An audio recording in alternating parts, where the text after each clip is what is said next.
Yep, thank you so much for taking the time to attend our first of several webinars. And I will start off today by introducing myself. So I'm Mo Samaro. I work as the Member Experience and Program Coordinator for BioForward. Thank you for taking the time to attend to this webinar. This webinar is the first of series of webinars that BioForward is organizing. After we've spoken to our members, gotten feedback from them about the different challenges that they are facing in their different companies.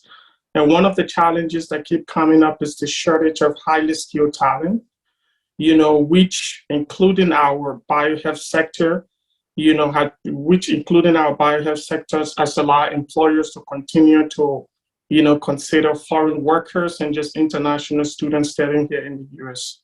So issues around hiring international talent can be very complex and sometimes easily misunderstood.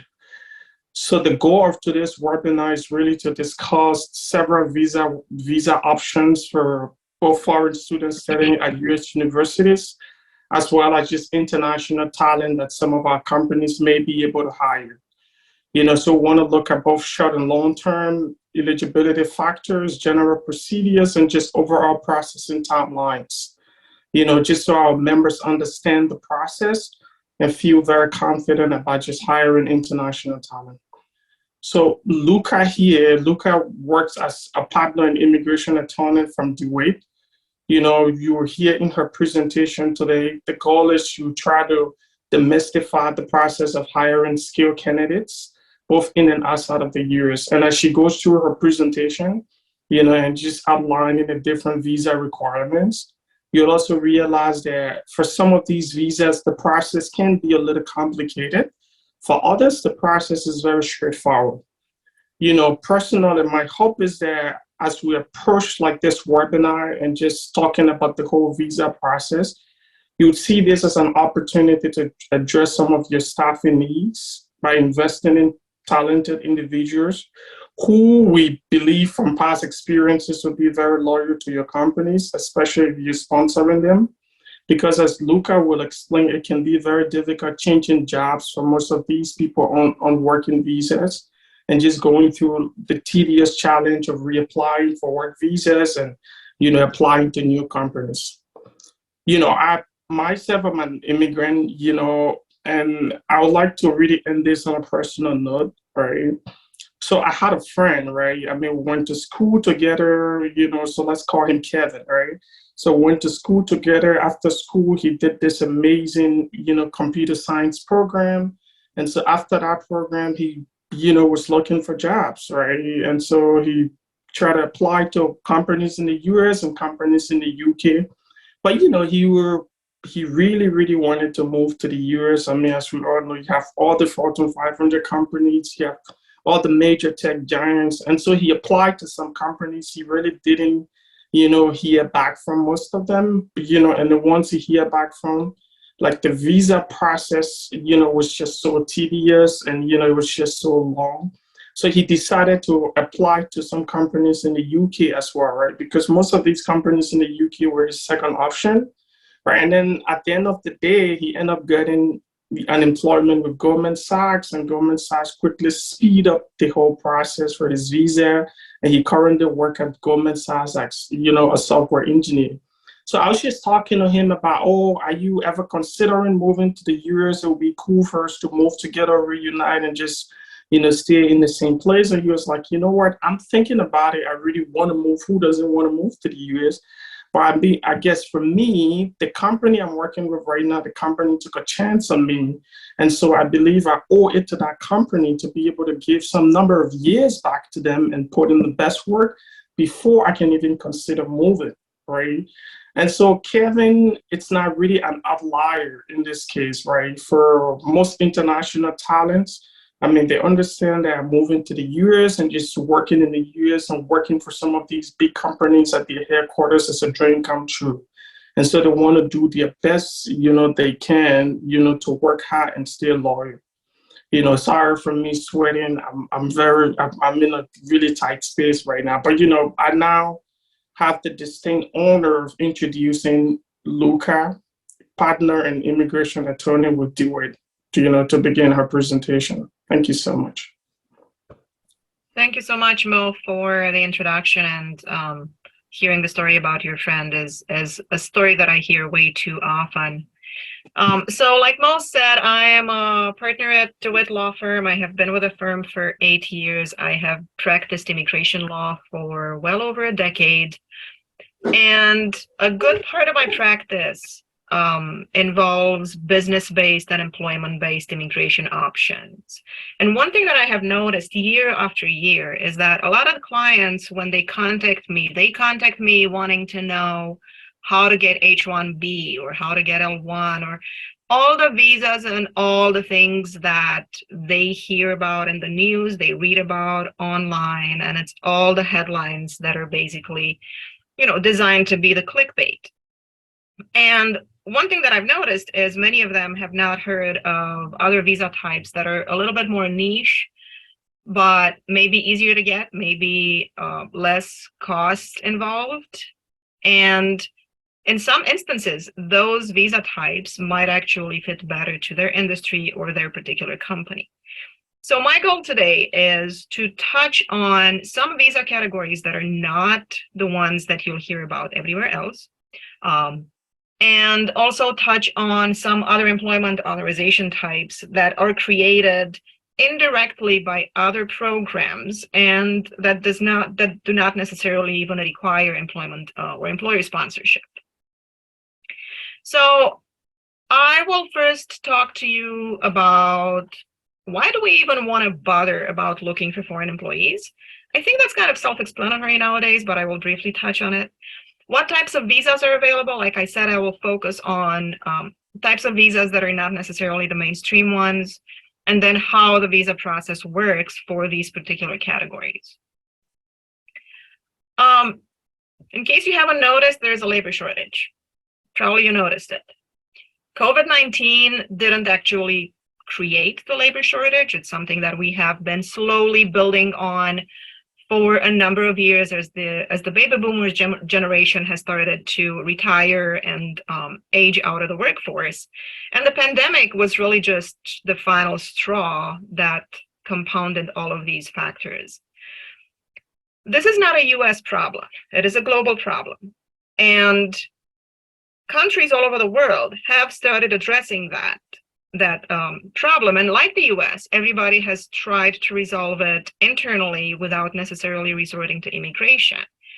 As the internal measures did not render the results that everybody was looking for, more and more countries started looking at immigrants to try to increase the level of migration and try to use those individuals to fill in the gaps in the labor shortage.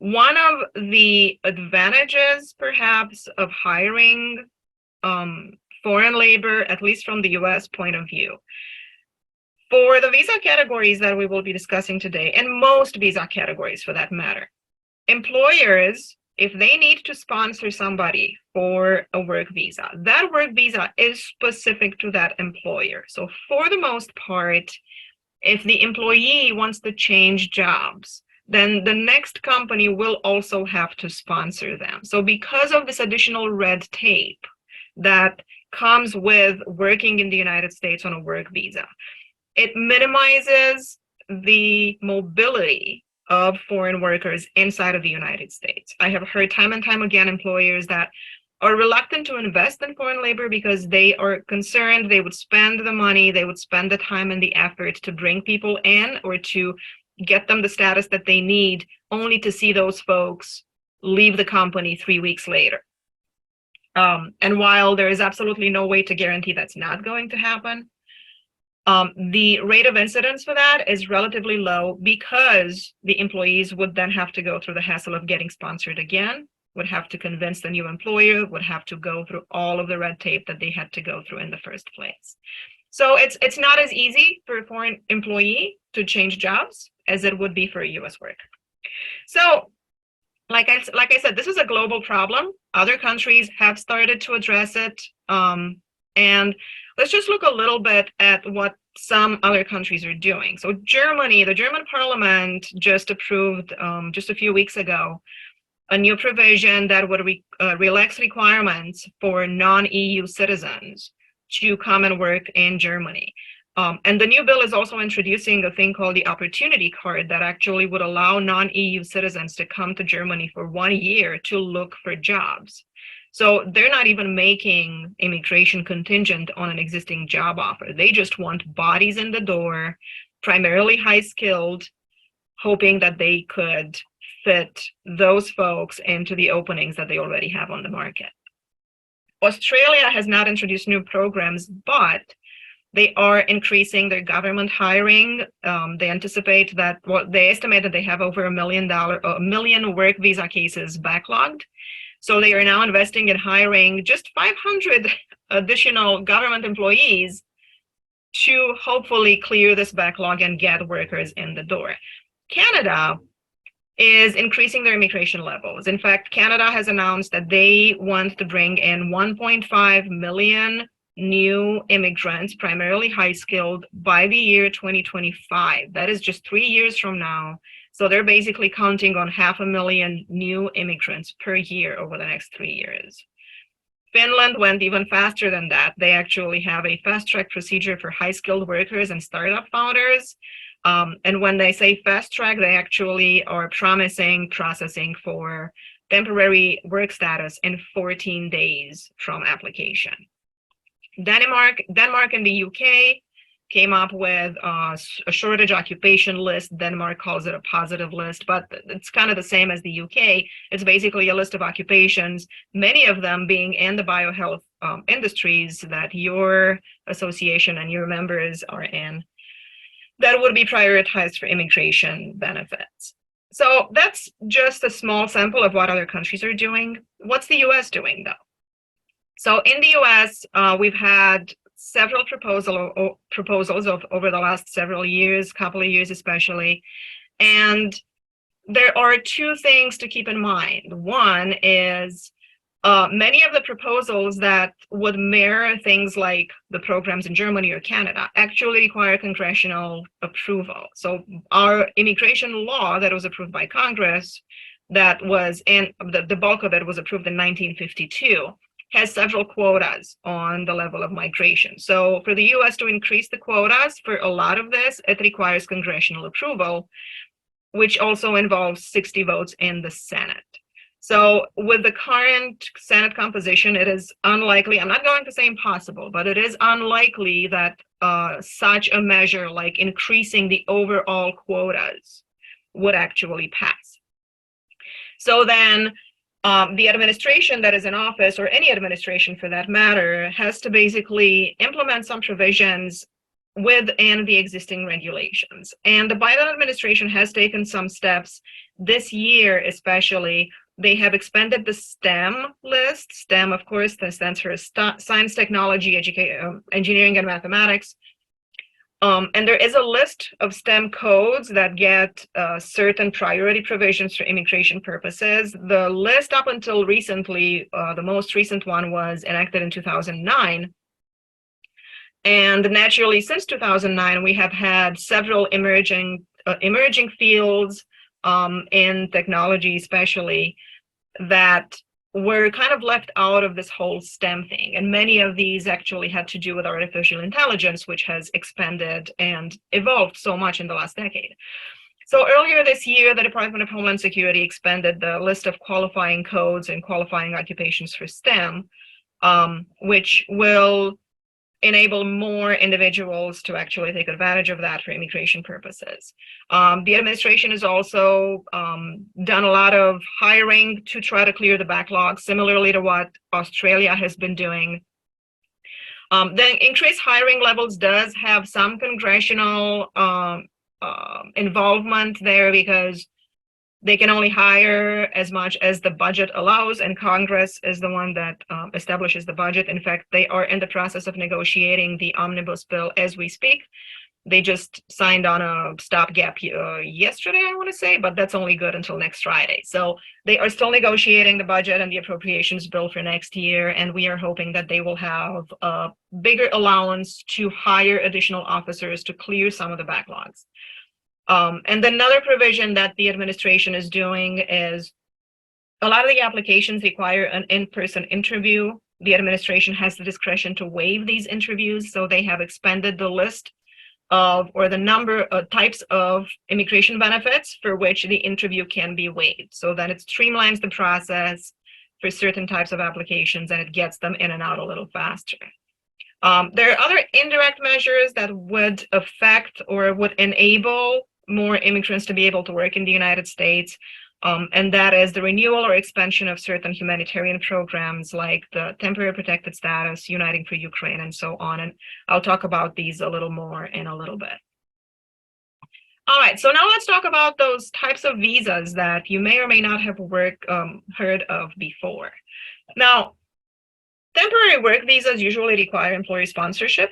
There are several work visas available in the United States that are relatively inexpensive. There's one catch. They are country specific.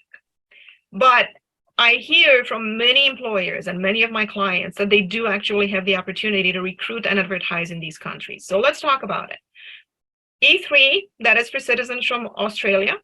H1B1 for citizens of Chile and Singapore, not to be confused with the H1B that is available for individuals from any country. The H1B1 is a subset of H1B, but this subset is only for folks from Chile and or Singapore. And last but not least, the TN, which is for individuals from Mexico and Canada. So these visas, let's talk about the E3 and the H1B1. I will touch on those first, and I usually put these two together because the process and the requirements are roughly the same. So the E3 and H1B1, they apply to specialty occupations. A specialty occupation under the federal regulation is defined as an occupation for which a bachelor degree in a specific specialty is generally required to enter the profession. So it is not enough that the employee has a bachelor degree. The job actually has to require it as an industry standard for the most part. There are exceptions. There are certain carve-outs in the regulations that would allow an H1B1 or an E3 to go through, even if the industry standard does not require a bachelor in the field. But the particular job for which we are sponsoring is so unique and so advanced that only a person who has acquired the theoretical knowledge associated with a bachelor degree can actually fulfill the position. Now, the downside is the E3 and the H1B1 are both subject to annual quotas. However, historically, neither category has been reached in terms of quota. So the E3s for Australians, they have 10,000 of those available a year. The H1B1s for Chile and Singapore are 5,800. In fact, there are only 1,000 for Chile and the rest of them for Singapore. Yet these caps have not been reached historically. The TN visa or TN status, it applies to individuals from Mexico and Canada. TN actually stands for Treaty National, and this category was implemented as part of what used to be the NAFTA agreement. Now it is called the US-Mexico-Canada Trade Agreement. When they transitioned from NAFTA to the USMCA, though, for immigration purposes, the TN classification stayed the same. So the list of occupations that are eligible for the TN status is actually published in the Appendix D to the NAFTA agreement. And the list covers many industries, including many in the biohealth, under the biohealth umbrella. And the list also covers not just the occupations, but what kind of education requirements are needed for somebody to qualify for a TN classification for each occupation. Most of the occupations under the Appendix D will require a bachelor degree, but not all of them. There are a number of occupations on that appendix that only require some sort of post-secondary education. Some of them don't even require that, and they will allow an individual to meet the eligibility criteria by providing evidence of qualifying experience only. And you will also have some that are a mix and match between post-secondary education, not quite a bachelor though, and experience. The best advantage of the TN status though is that there's no quota. There is no limit of how many TNs the government can issue each year. So let's look a little bit at the list of qualifying occupations that would work for TN. There are, as you can see, several occupations spanning over multiple industries. I highlighted some that would be eligible for TN and that would apply to many biohealth occupations: scientific technician or technologist, medical or lab technologist, pharmacist, physician, biochemist, biologist, chemist, geneticist, pharmacologist, physicist, and so on. So some of them are pretty obvious, some of them are less obvious, but general enough. So the engineer classification, for instance, it's one of my favorites because it just says engineer. It doesn't say what kind, which means any kind qualifies. In fact, not that it would necessarily apply to your industry, but I've even had a financial engineer, that too actually, that I was able to get TN for. So the engineer is a nice category that is conveniently vague, and it gives us a lot of flexibility. Management consultant can also work for a lot of positions that are more financial or management in nature, but not necessarily technical. Although I will say the management consultant category is heavily scrutinized, but it is available, and it is doable, and it does provide some flexibility. Technical publication writer, I highlighted this one. It is a very often overlooked category, but it does actually help, and it works very well with occupations where you have a technologist who doesn't necessarily do the hands-on work, but maybe would come to the US to, say, put together continuing education courses or publish manuals, operation manuals, technological manuals for medical equipment, and so on. So that would be a possibility for a TN status.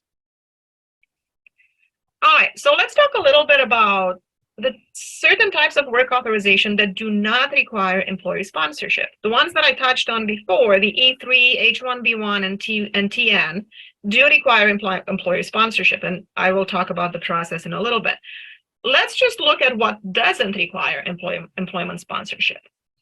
The most common one that many of you may have already encountered is the F1 student visa. That comes with work authorization, an OPT or STEM OPT, after the students complete their studies.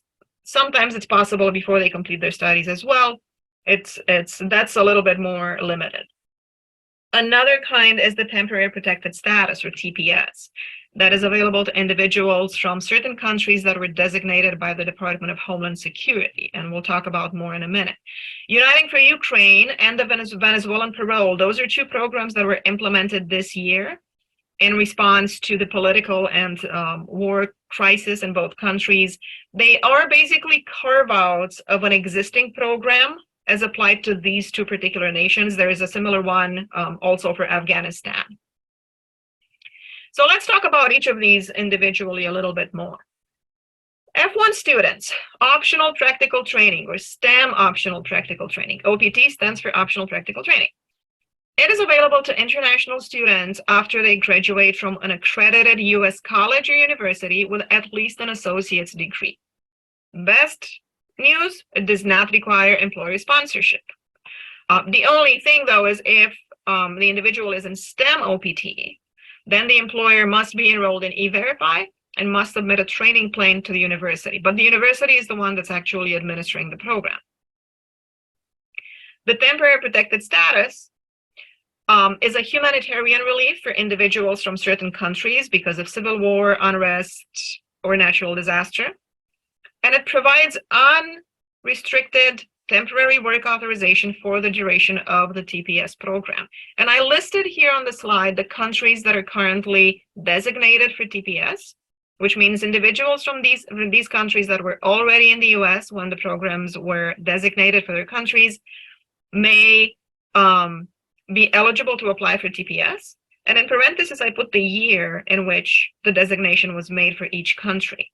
And you will see that we have several countries that were designated this year: Afghanistan, Ethiopia, Ukraine, and Cameroon were designated this year. Venezuela was designated last year.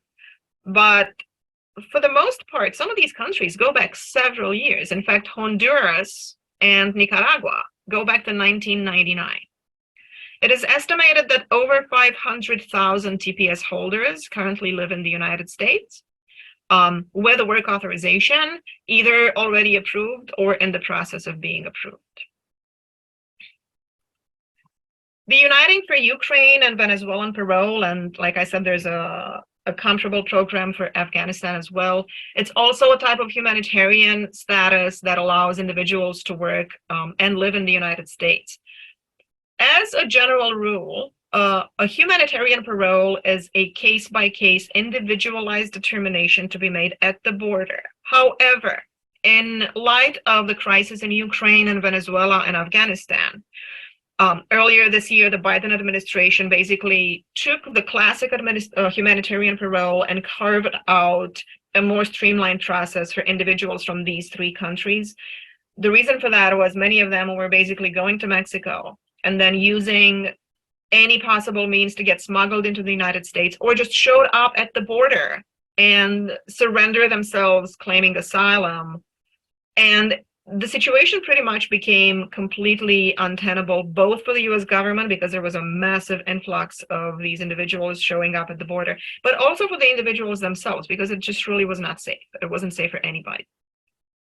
So the Biden administration basically took the humanitarian parole that normally would apply to these individuals anyway, but instead of clogging the borders with a case-by-case determination, it streamlined some processes for them to be able to apply from their home country or from outside of the United States.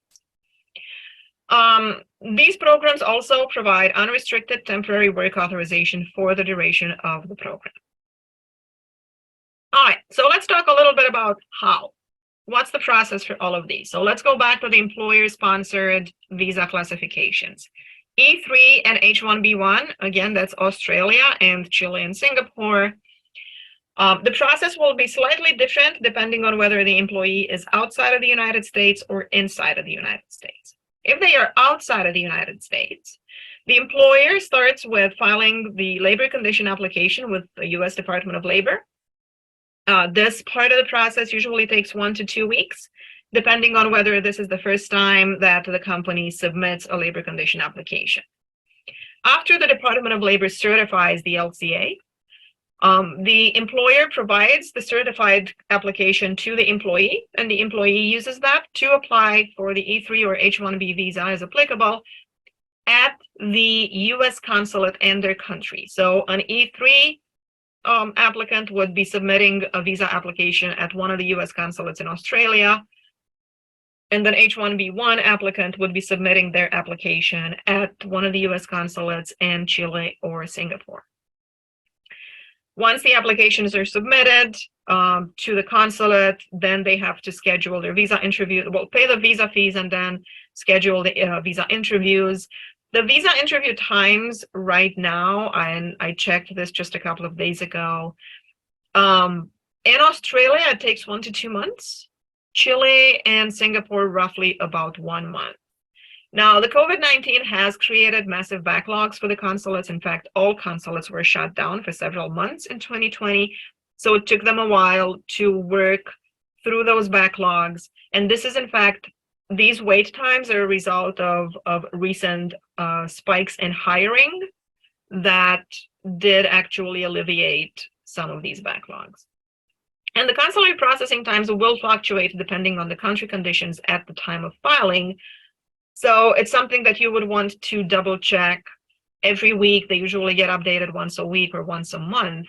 Now, sometimes, and it's not unusual, we will have a situation where we file an application, and when it gets to the point of scheduling the visa interview, we realize that there's no availability until 5 months out. So what do we do in these cases? Well, we take the first available date anyway, because once we have that date, we are able, and allowed to submit a request to expedite. So business necessity, especially when the request comes from the company, is one of the legitimate grounds to request expedite. There's no guarantee the consulate will honor it, but I have seen time and time again that they are actually trying to accommodate employers so that they can get their employees in sooner rather than later. So even though I've had a number of applications where the first available date in the system showed at 5 months out, once we booked that and once we were able to access the expedite process, we were able to advance those dates and get those people in within a month or two. So if the employee is present in the United States in a valid non-immigrant status, so in a valid visa status, then the process starts the same. The employer would file the labor condition application with the Department of Labor. Again, that would take 1 to 2 weeks, depending on whether it's the first time or not. After the OL certifies the LCA, then, instead of the employee applying at the U.S. consulate abroad, employer, the company actually, applies inside of the United States with the U.S. Citizenship and Immigration Services to request a change of status for the prospective employee.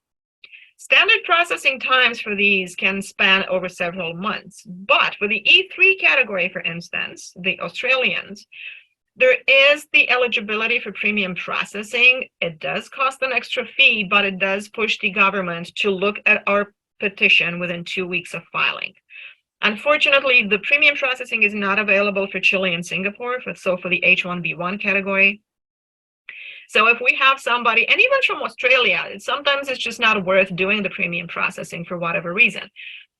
So we always look at, if the folks are here, even if a change of status inside of the United States is feasible, we always look at, would it make more sense to send these folks back home? Maybe it's Christmas, they want to go spend the holidays with their families, and use the consular process to bring them back. It may actually sometimes be cheaper and faster, but that is a strategy that we decide on a case-by-case basis. So what's the how for the TN classification for Mexico and Canada? Again, a little different depending on where the person is. If the employee is abroad, then for Mexican nationals, they actually need a TN visa at the US consulate in Mexico. For Canadians, though, they don't need a visa. Canadians are visa exempt. So that means they don't need to go through the consulate. They can just take their application directly to the border. Consular processing in Mexico right now are roughly 1 to 3 months. Mexico is actually quite notorious of not having appointments available until 5 months out. But one thing that we have noticed is we book the 5 months out appointment, and then we get into the system again maybe a couple of days later, and suddenly there are a bunch of vacancies, because everybody's trying to game the system. So everybody takes any appointment available, and then as more availabilities come up, people cancel, and there's just this constant flux of appointments that become available. We just need to stay on top of the system. If the employee is present in the US in a valid non-immigrant status, then the employer applies directly with the US Citizenship and Immigration Services to request a change of status. Processing times are about the same as the E3 and H-1B1. The TN category does have the premium processing available to request the 2-week processing for that additional fee. But again, just like the E3s and the H-1B1s, we always look at the strategy that works best for each client. Sometimes, even if they're here, does not necessarily mean that filing inside of the United States may be advisable. So we discuss with the employer, we discuss with the employee, and then we find the common denominator that would make sense for their case.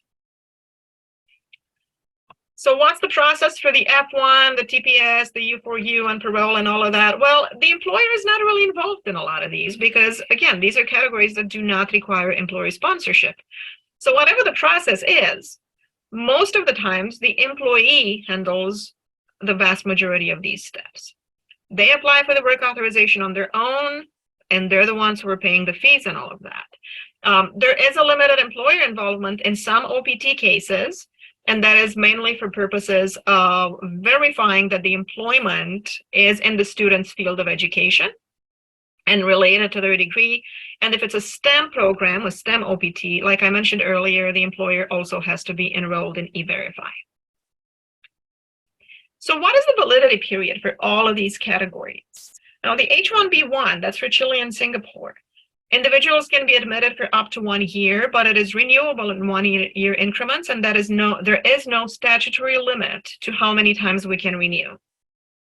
E3 for Australians, they can be admitted for up to 2 years, renewable in 2-year increments. Again, no statutory limit on number of renewals.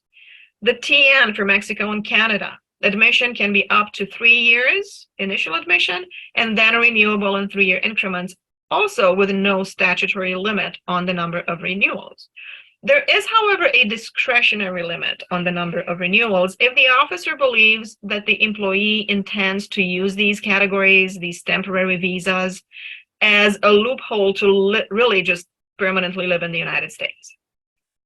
So because of this, we always advise employers, once you get somebody in these classifications working for you and you like them and you want to keep them, then let's start talking about plans to pursue permanent residence or the green card as soon as practical.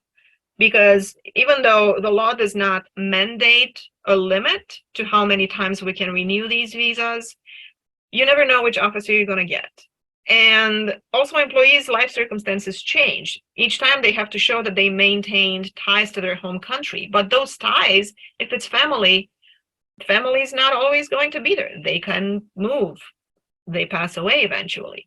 Or if it's their home, maybe they have to sell their home for whatever reason. So best scenario is you get them in fast on these categories. And then once you know you want to keep them, then we start investing in the long-term process.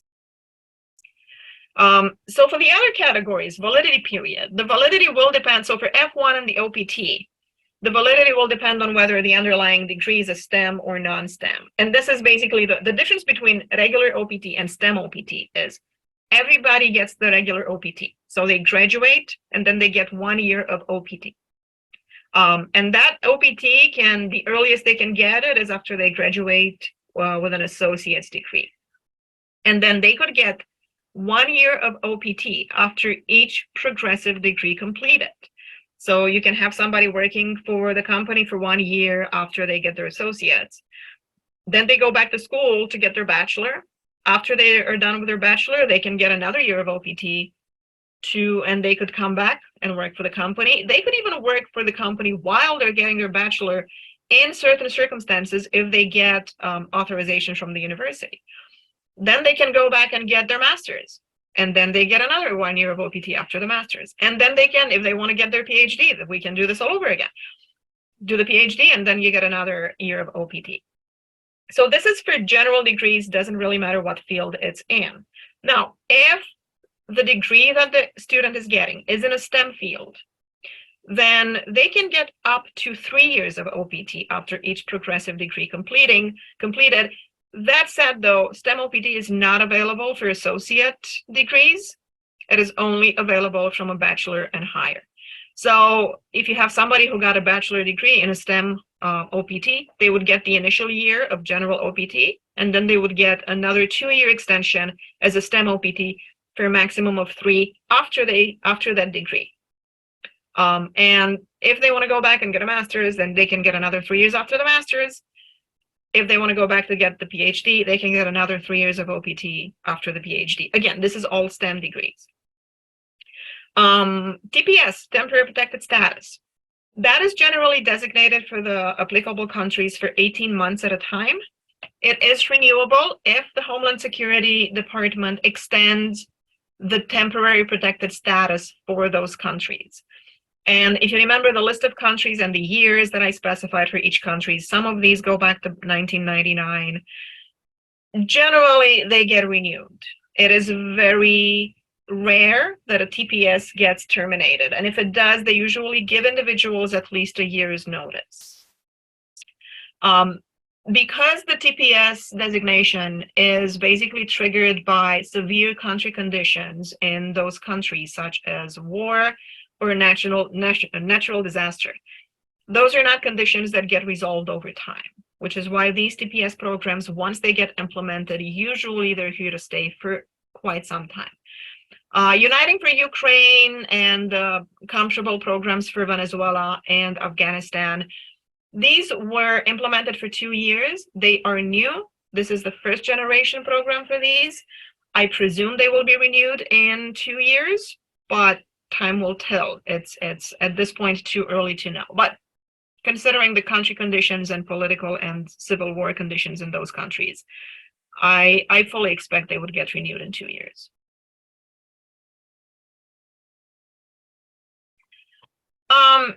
I'm only briefly going to touch those general non-country specific work visas, the ones that you probably have heard about. And just to give you a brief summary of the differences between these and the ones that we have talked about for the past, half hour. So the H-1B, most people have heard of H-1B. That's the one that everybody gets, or everybody wants to get, I should say. This also is applicable to specialty occupations, just like the E3 and the H-1B1.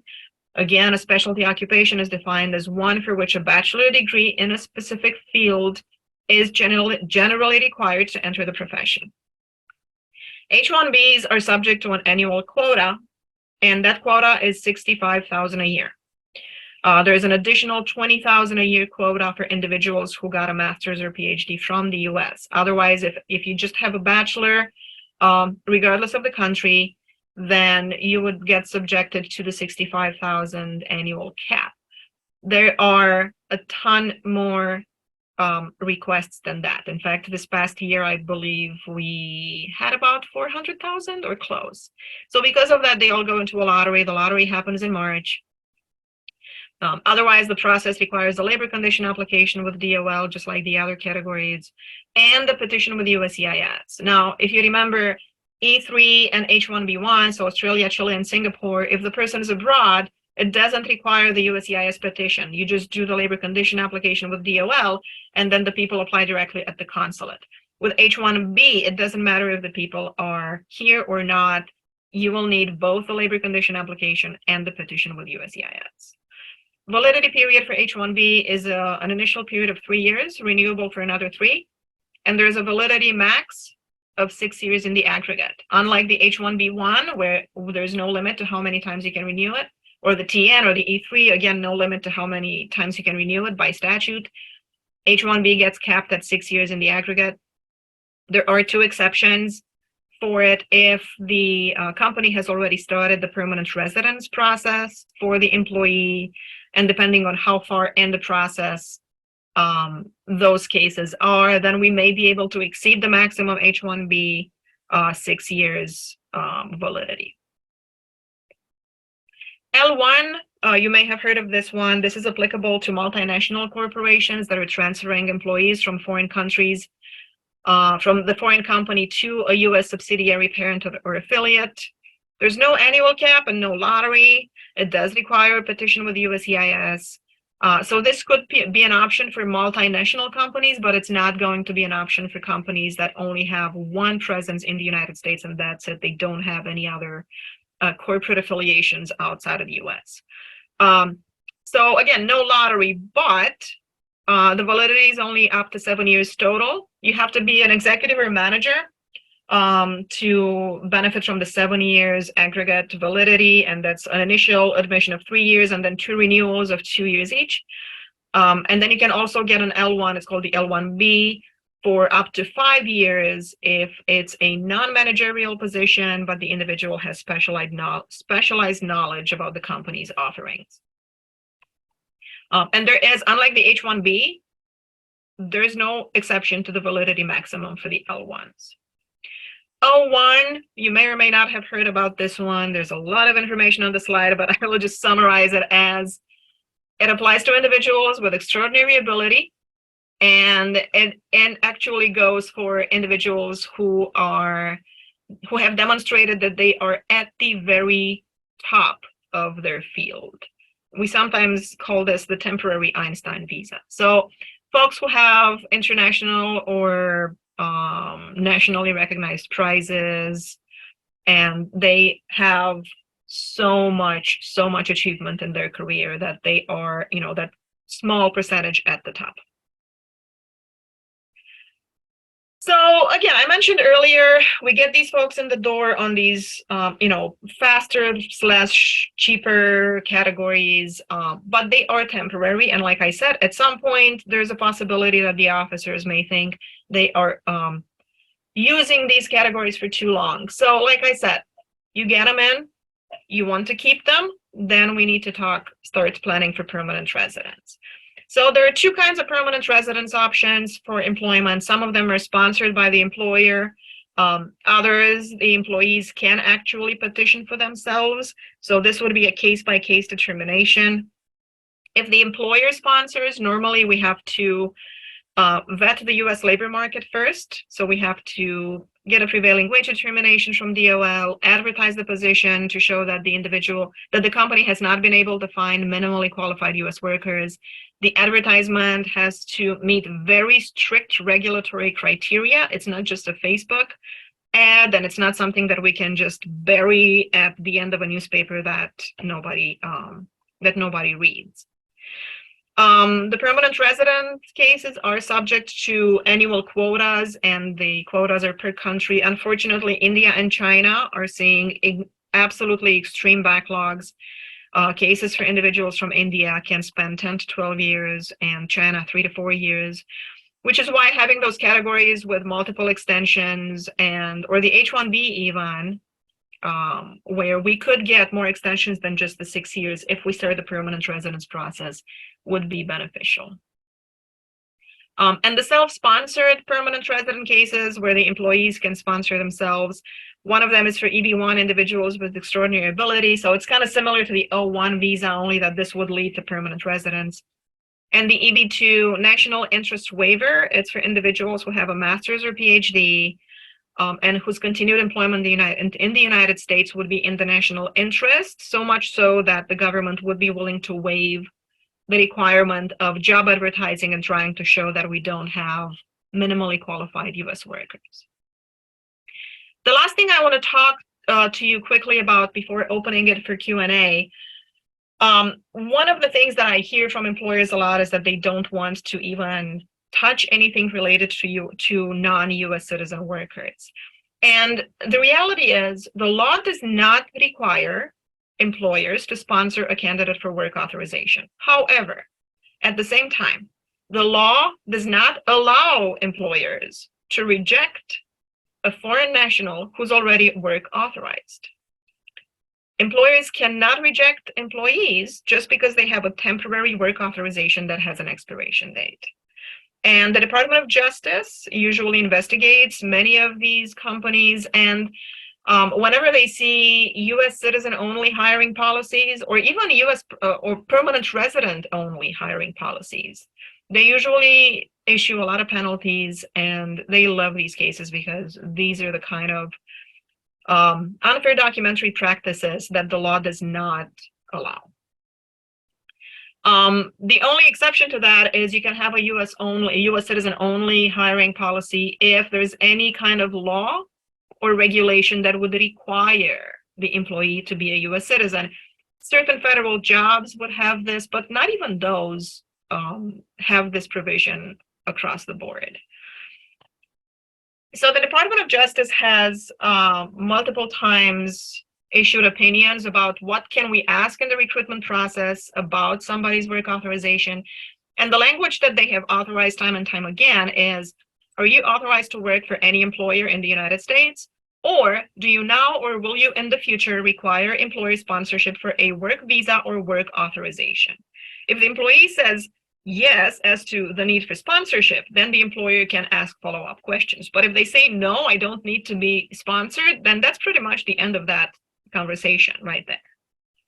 And just to give you a couple of examples of recent penalties that the Department of Justice has issued against companies that discriminated against foreign workers, September 2022 and June 2022, we've seen pretty hefty penalties against large companies. I mean, and these are companies that, you know, it's not the mom and pop company that would not necessarily have the resources to go through a proper process. So we've seen over 300,000 penalties combined against CarMax, Access Analytics, Capital One Bank, and Walmart for discriminating against foreign students through the on-campus recruitment because they were restricting their advertisements to US citizen only or permanent resident only job requirements.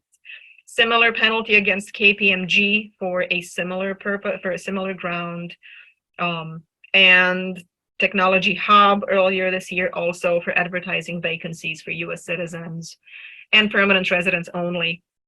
So again, these are not permissible practices under current law. However, if the employee says that they are going to need employment sponsorship, the employer can at that point explore the extent of sponsorship, and you are not required to follow through on that. So that is all the information that I have. Of course, if you have any questions and you need any assistance regarding immigration questions, please do not hesitate to contact me offline. My contact information is there. Otherwise, I will just open it for questions. Great. So this is Lisa Johnson. I'm going to moderate these questions. Thank you first, Luca. That was really informative. I find it really fascinating. So really there's two, one from somebody that's on and also myself in the same area. So the question first from one of the attendees is, do STEM OPTs start automatically upon degree completion? Or does that individual start with a regular OPT and then apply for the STEM OPT during the first year? Great if question. So, how early should they apply for that STEM extension? Great question. So the STEM OPT is an add-on. It's an add-on to the regular OPT. So when somebody graduates with the required degree, they get the regular OPT, the 1 year OPT. Everybody gets that. There's no direct path to STEM OPT. And to be honest, you don't want the STEM OPT direct path because you want that 1 year of extra work authorization. So the employee would get the regular OPT, which they can apply for that up to a couple of months before graduation, actually. And then before the OPT, the regular 1 year of OPT runs out, they need to submit the application for the STEM OPT extension. As long as USCIS receives the I-765 application for the STEM OPT extension before the 1 year of base OPT expires, then they have continuity and they can continue to work while the STEM OPT application continues to be pending. But the continuity takes effect when USCIS receives the application. Before the USCIS receives the application, there are some preliminary steps that need to be taken care of with the university. So usually I recommend to start the process for the STEM OPT no later than 1 to 2 months before the expiration of the OPT to give the university sufficient time to process it and give the student the documents that they need to apply for the extension formally. So Luca, you had said it, maybe I just didn't hear this correctly. So a company, to be able to bring in that student under OPT, they have to have what's called E-Verify. And is that a complicated process to get E-Verify? Complicated to get it? No. The opinions are split about how efficient that program is. So it's online, it is free, and it's automatic enrollment once you actually go through the motion. So it's basically an online application. You have to watch a little tutorial online, which is, I don't know, 20 minutes, if that. You check the boxes, you fill in the information, and boom, you're enrolled. So the enrollment process is very simple. I always caution employers, once you are enrolled in E-Verify, you have to comply with its terms, and you have to use that E-Verify for every single new hire going forward, not just for the foreign workers, not just for the ones whose name kind of sounds funny like mine, but for every single one of them, even for the John Smiths that you're going to hire from that point forward, not for the ones that you already hired. So you never use E-Verify for existing employees. It's only new hires after enrollment. But the process is not the enrollment process in and of itself. I mean, it's something that I've had companies who stumbled upon a STEM OPT eligible employee a week before that OPT ran out. Mm. And they had done all of the process. It was kind of scrambling, but it's doable. Why? Because the E-Verify, which is required, goes through pretty quickly. It's the university that takes much longer.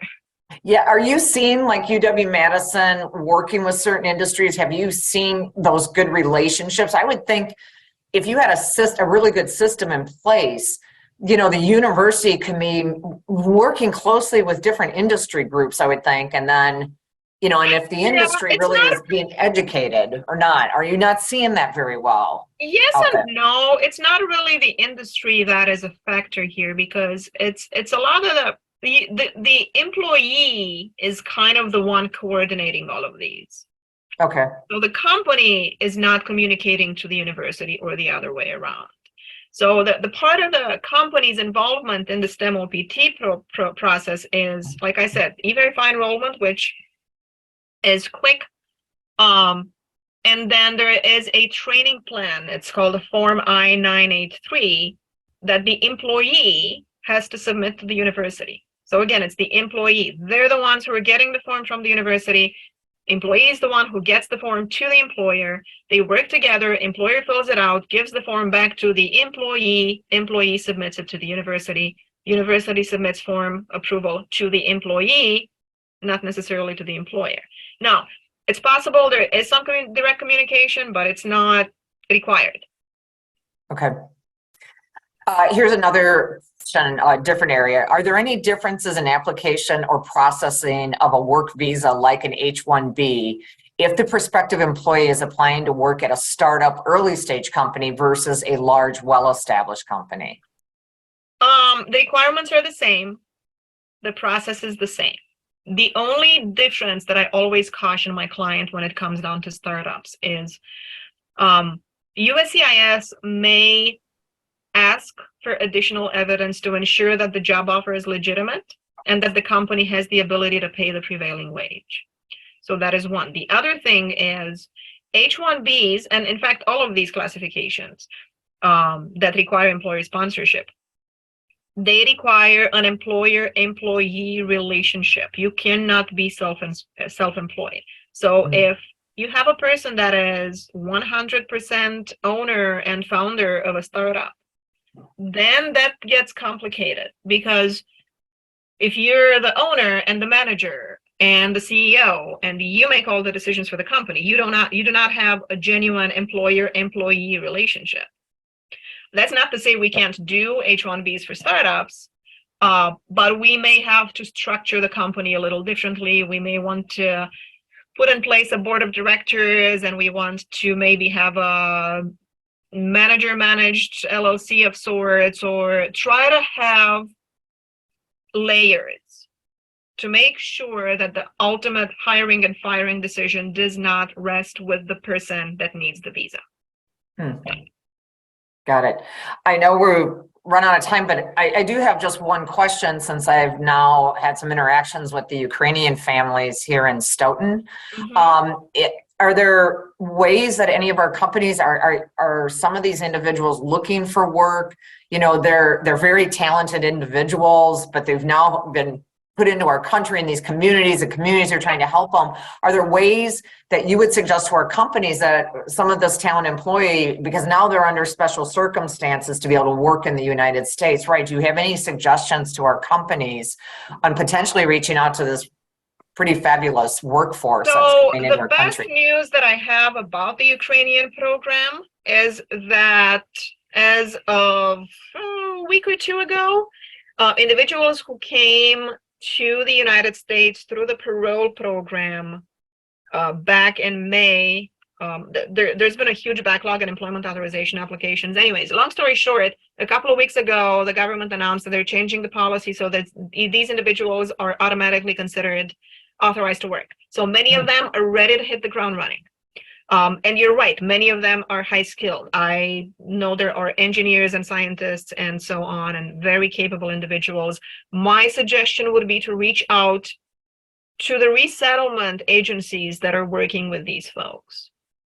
So, the Stoughton one you mentioned, there's a pretty considerable contingent of Ukrainians there. There's also here in Madison. I would maybe reach out to Jewish social services. They are coordinating a lot of the effort.